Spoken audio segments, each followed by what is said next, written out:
ಶ್ರೀಮತಿ ಪಾರ್ವತಮ್ಮ ರಾಜ್ಕುಮಾರ್ ಅವರು ಕನ್ನಡ ಚಿತ್ರರಂಗಕ್ಕೆ ಇಂಟ್ರೊಡ್ಯೂಸ್ ಮಾಡಿಸಿದಂತಹ ಹಲವು ಸಕ್ಸಸ್ಫುಲ್ ಲಕ್ಕಿ ಹೀರೋಯಿನ್ಸ್ ಅಲ್ಲಿ ಅನುಪ್ರಭಾಕರ್ ಅವರು ಕೂಡ ಒಬ್ರು. ಈಗ ನಮ್ಮ ಜೊತೆಗೆ ಅನುಪ್ರಭಾಕರ್ ಅವರಿದ್ದಾರೆ, ಬನ್ನಿ ಅವರ ನೆನಪುಗಳು ಹಂಚ್ಕೊಳ್ಳೋಣ. ಅದೇ ಅಕ್ಕ ಆಶಾರಾಣಿ ಅವ್ರನ್ನ ರತ್ನಮಿಲ್ ಇಂಟ್ರೊಡ್ಯೂಸ್ ಮಾಡಿದ್ರು. ಅದಾದ ಸರಿ ಸುಮಾರು 10 ವರ್ಷಕ್ಕೆ ನನಗೆ ಹೃದಯಕ್ಕೆ ಕರೆ ಬಂತು. ಅದೇ ಡೈರೆಕ್ಟರ್ ಶಿವಣ್ಣ, ಅದೇ ಪ್ರೊಡಕ್ಷನ್ ಜಯೇಶ್ವರಿ. ಅಮ್ಮ ಅನುಪ್ರಭಾಕರನ್ ಪರಿಚಯ ಮಾಡದೆ ಹೋಗಿದ್ದಿದ್ರೆ ಐ ವುಡಂಟ್ ಸ್ಟ್ಯಾಂಡ್ ಇವತ್ತು ಮುಂದೆ. ಸೊ ಐ ಥಿಂಕ್ ನನ್ನ ಲೈಫ್ ಪೂರ್ತಿ ಅವ್ರಿಗೆ ನಾನು ಚಿರಋಣಿ ಆಗಿರ್ತೀನಿ. ಇಚ್ಛೆ ಆಗ್ತಿದೆ ಅವ್ರನ್ನ ಈ ಥರ ನೋಡ್ತಾ ಇರೋದು. To see her. ಲಕ್ಷ್ಮಿ ಅಕ್ಕ ಅಂದರು, ಇಲ್ಲ ಅಮ್ಮ ಅನು ತುಂಬ ಸಫರ್ ಮಾಡ್ತಾಯಿದ್ರು ಅಂತ.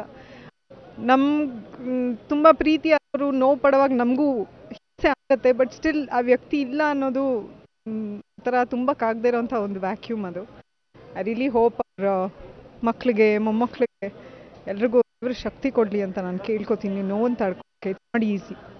ಯಾವುದಾದ್ರೂ 2 ನೆನಪುಗಳನ್ನು ಹಂಚ್ಕೊಳ್ಬೋದು ಅಮ್ಮನ ಜೊತೆಗೆ ನಿಮಗೆ ಕೊಟ್ಟಂಥ ಸಲಹೆ ಸಜೆಷನ್ ಅಂತ ಅಂದಾಗ? ಅನುಶ್ರೀ ಅಂತ ಹೆಸರಿಡ್ತೀನಿ ಅಂದರು. ನಾನು ಬೇಡ ಅಂದೆ. ಬೇಡ ಅಮ್ಮ, ಇಲ್ಲ ಮಾಶ್ರೀ ಆಯಿತು, ನಿನಗೆ ಅನುಶ್ರೀ ಅಂತ ಇಡ್ತೀನಿ ಅಂದರು.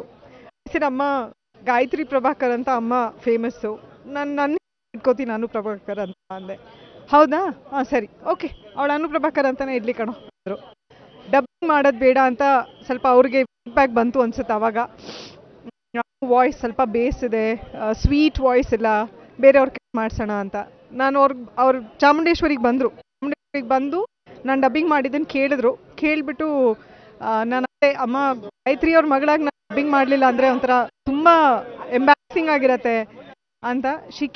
ಶಿ ಹರ್ಡ್ ಲೈನ್ ಕೇಳ್ಬಿಟ್ರೆ, ಯಾಕೆ ಚೆನ್ನಾಗೇ ಇದೆಯಲ್ಲ ಅವಳ ವಾಯ್ಸು, ಅವಳೇ ಮಾತಾಡಿ, ಎಷ್ಟು ಚೆನ್ನಾಗಿ ಮಾತಾಡಿದಾಳೆ ಕನ್ನಡ, ಅವಳೇ ಮಾತಾಡಲಿ ಅಂದರು. ಸೊ ಎವ್ರಿಥಿಂಗ್ ಐ ಥಿಂಕ್ ನಾನೇನು ಒಂದು ಆರ್ಟಿಸ್ಟಾಗಿ ಕ್ರಿಯೇಟ್ ಮಾಡಿ ಇದು ಮಾಡಿದ್ದಕ್ಕೆ she is the main reason. So ಅಪ್ಪಾಜಿ ಅವರು ಇಲ್ಲೇ ಸ್ವೀಟ್ ತಿನ್ನಿಸಿ ಹೃದಯಕ್ಕೆ ನೀನೇ ಹೀರೋಯಿನ್ ಅಂದಿದ್ರು. ಅಲ್ಲಿಗೆ ಆ ಮನೆಗೆ ಇದು ಒಂಥರ it's not a nice feeling. Complete women ಅನ್ನೋದಕ್ಕೆ ಪಾರ್ವತಮ್ಮ ಒಂದು ರೋಲ್ ಮಾಡೆಲ್ ಅಂತ ಆಬ್ವಿಯಸ್ಲಿ ಅಲ್ವಾ.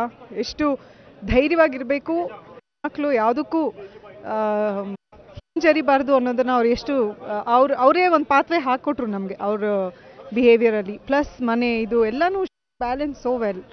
ಸೊ ಐ ಥಿಂಕ್ ಎಲ್ಲರಿಗೂ ರೋಲ್ ಮಾಡೆಲ್ ಖಂಡಿತ.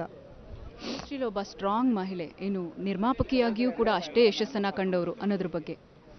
ಅದರಲ್ಲಿ ಅವ್ರ ಜಡ್ಜ್ಮೆಂಟ್ ತುಂಬ ಅಮೇಜಿಂಗ್ ಆಗಿತ್ತು ಅನ್ಸುತ್ತಲ್ವಾ. ಕಥೆಗಳನ್ನ ಆಯ್ಕೆ ಮಾಡೋದ್ರಲ್ಲಿ ಅವ್ರ ಜಡ್ಜ್ಮೆಂಟ್ ವಾಸ್ ಪರ್ಫೆಕ್ಟ್ ಅನ್ಸುತ್ತೆ. ಆ ಎಸ್ಥೆಟಿಕ್ ಸೆನ್ಸ್ ಅವ್ರಿಗೆ ತುಂಬ ಇತ್ತು.